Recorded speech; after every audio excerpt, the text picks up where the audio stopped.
Buenas, ¿cómo estamos? Vamos a hablar de algunos conceptos: responsabilidad social corporativa, ética, liderazgo, motivación. Y voy a intentar daros un punto de vista en el que estos conceptos se unen. Evidentemente, cuando algo se une será para algo. Cuando algo se une lleva implícito un objetivo. Pero primero voy a intentarme un poquito en las definiciones de las palabras. Os lo digo por lo siguiente: cuando alguien se inventa un término, se lo inventa para describir una realidad. Responsabilidad y social son palabras inventadas hace 10.000 años y estudiadas durante miles de años por filósofos. Gran parte de la etimología que os voy a decir procede de los grandes pensadores griegos y luego romanos, que estuvieron miles de años pensando en qué querían decir con esa palabra. Os digo esto porque os voy a explicar un poquito algunos de los significados de esta palabra que le dan sentido a la realidad. Cuando alguien dice que quiere actuar con responsabilidad, no puede hacer lo que le dé la gana a él. Por lo menos tiene que saber aquel griego último que dijo lo que era responsabilidad, qué quería decir.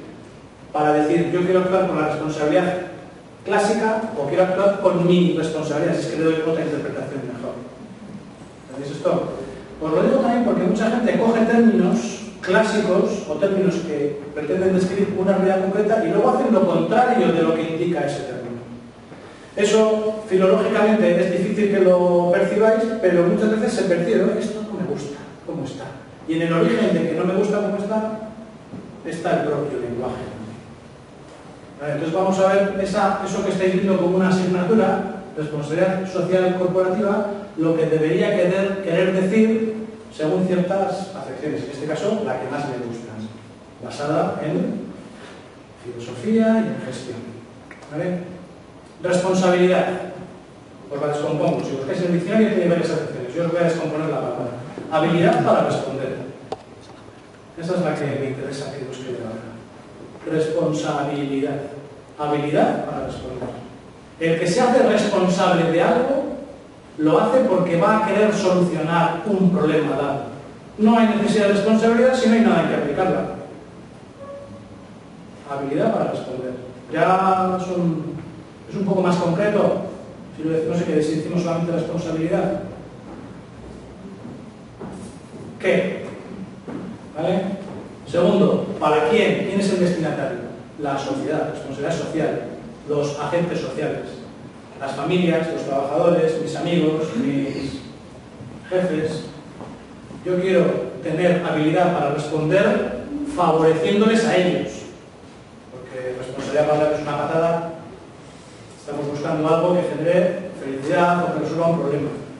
¿Vale? A la sociedad, a agentes. Y luego, ¿quién lo hace? ¿Quién se responsabiliza? La corporación.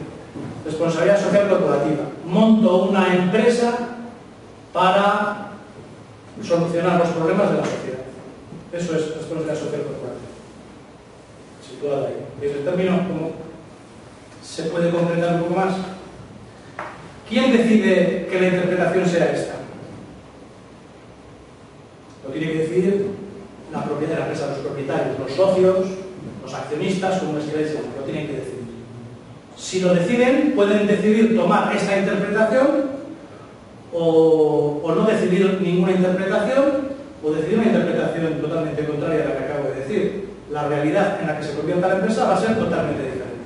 Si decido que la interpretación de las palabras es la que acabo de dar yo, si no decido ninguna interpretación, la empresa va a ser totalmente diferente, y si decido una interpretación contraria a la que yo he dicho, o sea, voy a ver si soy muy hábil para robarles dinero a mis clientes y para eso voy a pagar los menos impuestos posibles a Hacienda, es todo lo contrario a las tres palabras que he dicho, también monto la empresa de esa forma y la realidad es totalmente diferente.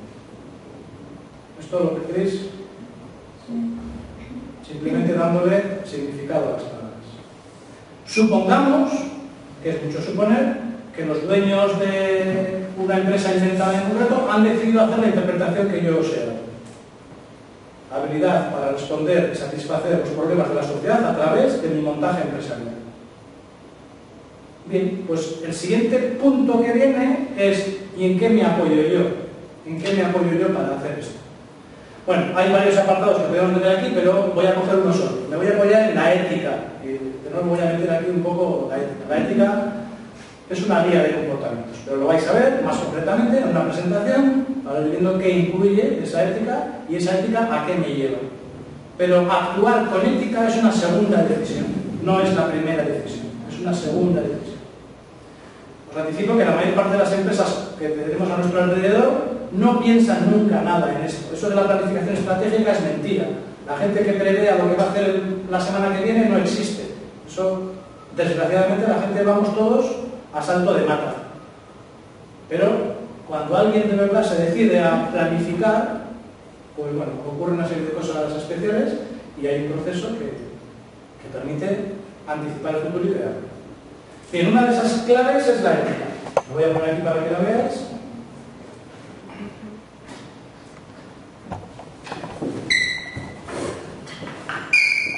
Voy a ir un poco rápido por aprovechar el tiempo más que nada, pero hay tiempo de que me cortéis, de que hagáis preguntas o lo que sea, ¿eh?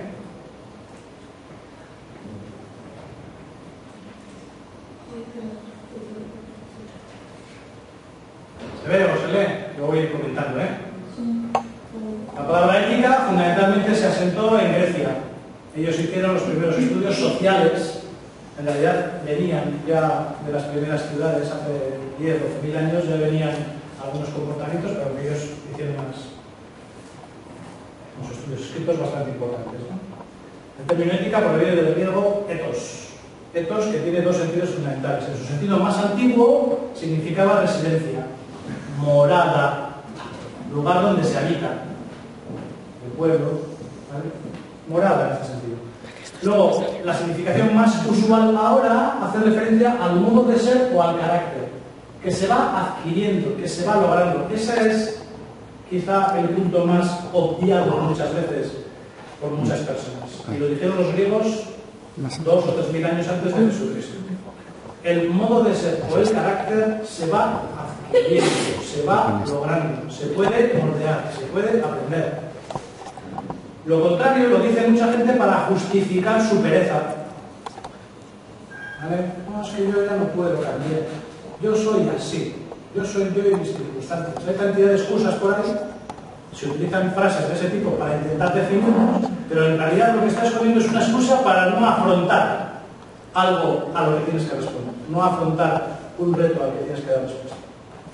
¿Vale? Y esto ya dijeron hace años que está confirmado por muchos psicólogos y por muchos estudiosos, pues que en realidad es así. El carácter, de hecho, también existe en el sentido contrario fases, forjar el carácter, hacerse uno a sí mismo. Eso, ¿habéis oído que existen esas frases también?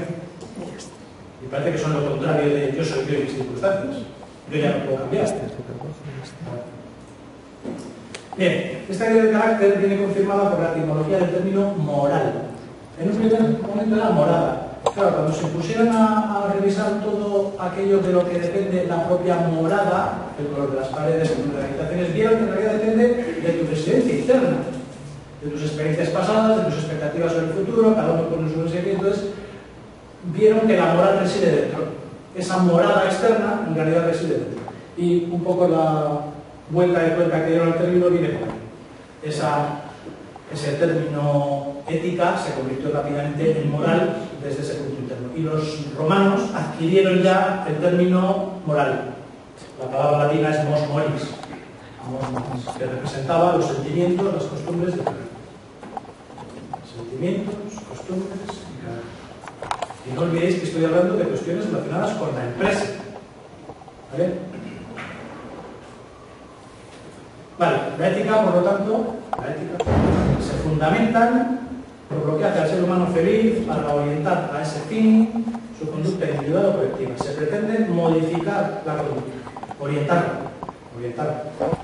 modificarla. Si tu conducta es positiva, reforzarla. Si tu conducta es negativa, cambiarla.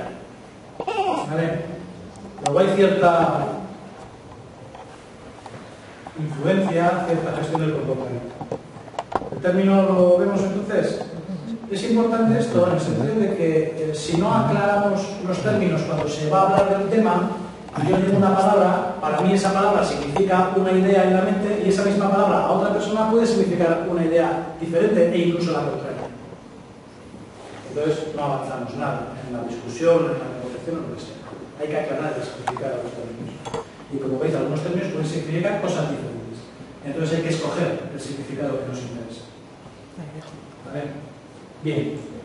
Por poner ejemplos. Bueno, aquí os he puesto la foto de Adela Cortina. Ya habéis tratado algún texto de ella con Ainhoa. Este es el referente en España ahora mismo. Es catedrática de filosofía y es la persona quizá un poco más docta en cuestiones que tienen que ver con la ética empresarial, con la ética personal. Tiene muchos trabajos hechos, ha analizado muchas conductas. No será la única, evidentemente, pero es la más famosa, que publica información sobre cuestiones éticas y éticas empresariales. ¿Vale? Bien, pero a lo que iba. Voy a poner ejemplos. Hay ciertas actuaciones en la vida que cuando las vemos, pues pensamos que sí que dan respuesta a este planteamiento ético que os digo. Y antes lo comentaba un poco a modo de broma, pero un cierto porcentaje, un alto porcentaje es cierto. Nos damos cuenta muchas veces de estas situaciones porque han salido en una película. Pero todas estas situaciones que os pongo aquí han sido ilustradas desde la antigüedad por el teatro, por la literatura, por la escultura. Pues en nuestro tiempo se están ilustrando por las películas. Pero bueno, para que veáis, cuando se hunde un barco, que el capitán no se vaya del barco y se hunda con el barco, es un comportamiento ético. Y imagino que todavía recordáis hace un par de años, como el comandante este italiano del barco fue el primero que se marchó. Y todo el mundo sacó esa noticia. Todo el mundo, ¿por qué? Porque era antiética. Antiética. Evidentemente, si vamos a la empresa que le contrata y buscamos su carta de responsabilidad social corporativa, que la pondrá, no han puesto, en caso de hundimiento, el capitán que no se vaya. No lo han puesto. Pero es un comportamiento más o menos aceptado. Creo, reconocido. ¿Correcto? Como los demás. En una secta no se discute el dogma. La vida humana prevalece sobre los bienes en un grupo de rescate. Esta es la máxima que utilizan los bomberos. ¿Se ven? El criterio de la verdad es el que debe prevalecer en la justicia, en la sala de justicia. En la falta de victoria, en las competiciones deportivas. ¿Veis un poquito? Hay una serie de frases que resumen comportamientos, guías de comportamiento. ¿Vale? ¿Bien? Vale. Eso existe. ¿Sois conscientes de que esos comportamientos existen? Se pueden incluso ver. Pero, sabiendo que existe, aunque no esté puesto por escrito, resulta que esos mismos comportamientos que podemos calificar de éticos, en algún momento se pueden pervertir. Hay deformaciones. Desgraciadamente podemos encontrar también muchos ejemplos. Esto que os pongo aquí son ejemplos reales. Residencias de ancianos que proporcionan sedantes a los residentes para evitar cuidados, o no les ofrecen comida porque de todas formas no la van a comer, o porque los internados no pueden dejarse. Normalmente el funcionamiento antiético es un doble fraude, que hemos comentado eso un poquito. Escuelas que solo enseñan lo fácil para reducir los costes de capacitación del profesorado y tener contentos a los estudiantes. Fábricas que despiden trabajadores únicamente para mantener el beneficio del accionista. Hay muchísimos casos, como ver, como hacer 1400 diapositivas. Se entiende que esto también son comportamientos antiéticos. Y os comentaba que esto es un doble fraude por lo siguiente. Si yo quiero que mi hijo tenga la posibilidad de formarse adecuadamente, e incluso estoy dispuesto a buscar un colegio que me cobra mucho dinero, un colegio público que tenga fama, lo que sea, dedico esfuerzo para que le formen, pago a unos profesores para que le enseñen lo adecuado. Y esos en los que he depositado la confianza lo que hacen es lo contrario. Casos de pederastia, casos de borrachera, etc. No solo no le enseñan nada, sino que hacen perder el tiempo y el dinero, se produce un doble fraude. Vengo a clase, el profesor me roba el ordenador. Si voy por la calle y aparece un ladrón con pasamontañas y me roba, parece que es su función. Es su función. Si me roba bien y no me mata, pues igual hasta ha hecho un robo ético, no lo sé. Un robo con valores. Pero si el que me roba es el que me tiene que cuidar, se produce un doble. La policía. La policía va y me roba. Es un doble fraude. ¿Se ve esto? Afectado por ese comportamiento que rompe la ética. ¿Se entiende? Entonces hay una decisión grave y es intentar minimizar los comportamientos antiéticos. Si eso lo tomo como un principio de actuación, se complica mi vida bastante. Pero ya tengo una buena chuleta para discriminar lo que sí quiero hacer y lo que no. ¿Listo? Vale, vamos a ver entonces una coletilla para resumir un poquito esto de la ética. Intentamos centrarme más en la parte empresarial. ¿Cómo puede aplicar esto el jefe de una empresa, el jefe de personal, el director comercial, el consejo de administración? ¿Vale? Bueno, pues entonces la ética la he catalogado en 3 niveles, están definidos los 3 niveles aquí, pero se puede ver mejor en la parte de abajo. Hay un comportamiento inmoral, gestión inmoral de la empresa. Es una empresa que solo busca la rentabilidad. Cualquier cosa que no sea ganar dinero en el corto plazo le parece que no debe hacerla. Las leyes son un obstáculo para esa empresa. Si tengo que pagar un 21% de IVA, eso es una faena. Voy a cobrar IVA, pero luego no lo declaro. Si puedo vender un producto a 10 euros, pero el cliente es un pringao, le voy a cobrar 20 euros. ¿Entendéis esto? Solo busco la rentabilidad. Mi justificación es interés particular, estrictamente y en el corto plazo. Bien, pues eso es una administración inmoral. No estoy teniendo habilidad para responder buscando la felicidad de mi sociedad con mis niños. ¿Se ven? Siguiente comportamiento, calificado como amoral. Considero las leyes un máximo y cumplo las leyes. Cumplir las leyes estrictamente significa, bueno, a ver si me puedo salvar. La ley es un obstáculo para mí, pero bueno, intento cumplirla. Como mucho puedo ser legalista, pero la ley para mí lo considero un tope. Busco rentabilidad, y está bien la ley, si no me puedo evitar, pues la cumplo. Y por encima de esa administración amoral está la administración moral. Y es que evidentemente tengo que buscar la rentabilidad, porque sigo teniendo que tener recursos a mi disposición para satisfacer necesidades, necesito cierto nivel de rentabilidad, puede que sea diferente a los otros 2 niveles. Las leyes para mí se convierten en un mínimo, y de hecho os recomiendo alguna vez que veáis los preámbulos de alguna ley y veáis que siempre las leyes se califican como mínimos a cumplir. La ley dice el mínimo a cumplir. Todo lo que sea beneficiar por encima de lo que dice la ley está permitido. La ley se considera un mínimo y la empresa lo que hace es añadirle la responsabilidad. La ley se convierte en un recurso clave, pero mi objetivo sigue siendo satisfacer el máximo posible de necesidades. ¿Se ve un poquito? Entonces, aquí de nuevo colea esa decisión u omisión de decisión que tiene que haber previa. ¿Cómo quiero gestionar yo mi empresa? Inmoralmente, amoralmente o moralmente.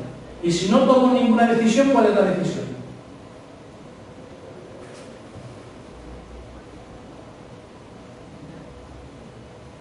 La mayor parte de las veces es la inmoral. No tomar la decisión, en la mayor parte de las veces se convierte en la inmoral, porque vas a salto de mata. Y cuando llega el momento de ingresar el IVA, no tienes el dinero, porque como has ido a salto de mata, te lo has gastado antes. A lo mejor no habías pensado defraudar a Hacienda, pero como no has planificado para pagar a Hacienda, cuando llega el momento no tienes el dinero. ¿Vale? ¿Se ve cómo se van encadenando estos funcionamientos? Vale. Por el término ética, entonces, la definición de la ética, el término ética moral, se me trae, se ve. Bien, aquí sí que os voy a hacer una pequeña reflexión, aunque tampoco es que yo sea muy bueno en eso. Os aconsejo entonces que leáis a ver la cortina y a otro autor que os voy a citar luego, que conviene tener claro. Y es, si realmente decido meterme en este sistema, tengo que procurar tener unas chuletas sencillas. Significado de las palabras y luego las guías de comportamiento. Esas guías de comportamiento se les llaman normalmente principios de actuación. Y conviene intentar, yo lo consigo siempre, intentar distinguir entre principios y valores, porque se mezclan estos dos conceptos muchas veces. Voy a intentar daros un ejemplito para ver si os sirve de guía, porque a veces una misma palabra alguien la clasifica como valor y otra persona lo califica como principio. Os digo amistad, lealtad, solidaridad. Estas palabras, ¿qué creéis que son? ¿Valores o principios? Yo a veces tengo dudas, Si buscáis por ahí lista de valores, os pueden aparecer 3 o 4 folios con 400 o 500 palabras. ¿Vale? Lista de valores. 3 o 4 folios con 400 o 500 palabras que representan ideas subjetivas de valores. Eso no puede ser una guía de comportamiento. Una guía de comportamiento tiene que ser muy reducida. Entonces, por definición, si queréis, un principio o unos principios son una lista reducida de anclas a las que sujetarse en casos de máximo conflicto. Cuando ya no sé qué hacer, ¿a qué recurro para tomar la decisión? Cuando ya no sé qué hacer, ¿a qué recurro para tomar la decisión? Eso debería ser un principio, independientemente de cómo se llame. Un ejemplo para intentar clarificar. Pongo este ejemplo porque ha sido analizado en varias facultades empresariales. Ya os lo explico con eso, ¿no? La mafia italiana. La mafia italiana es una organización que ha demostrado la mayor cantidad de valores positivos entre organizaciones distintas, ¿eh? Lealtad, fraternidad, apoyo, atención a los menores, etc. Lista de valores amplísima. Pero no se han sujetado en muchos momentos al principio de respeto al otro, ni siquiera respeto a la vida del otro. ¿Es un poco la diferencia? Respeto al otro, respeto a la vida del otro es un principio. Ser amigo del otro es un valor. A un amigo mío le mato. Vale, tengo un valor, pero no tengo un principio. ¿Veis un poco la idea? Es un ejemplo muy simplón, pero ¿se ven? Entonces, es muy fácil encontrarte con valores. Los valores tienen menos importancia que los principios, aunque luego hablaré de los valores. Entonces, en la empresa sí que nos podemos encontrar con valores. Y aquí os voy a citar unos cuantos valores que se pueden dar en la empresa. Interés individual. Siempre que hablemos de un valor, no siempre, pero en muchas ocasiones cuando hablamos de un valor, hay un contravalor. Dos caras de la misma moneda, yin-yang, ¿vale? Una mejilla a la otra mejilla. Distintas filosofías han expresado esto, exactamente lo mismo, lo han expresado de formas diferentes. Una empresa privada puede basar su funcionamiento en la búsqueda del interés individual. Yo soy el dueño de la empresa y yo quiero forrarme. Y hasta puede ser legítimo. Es un valor. ¿Contravalor?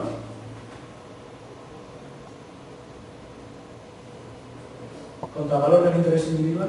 Interés colectivo. Interés colectivo. Interés colectivo.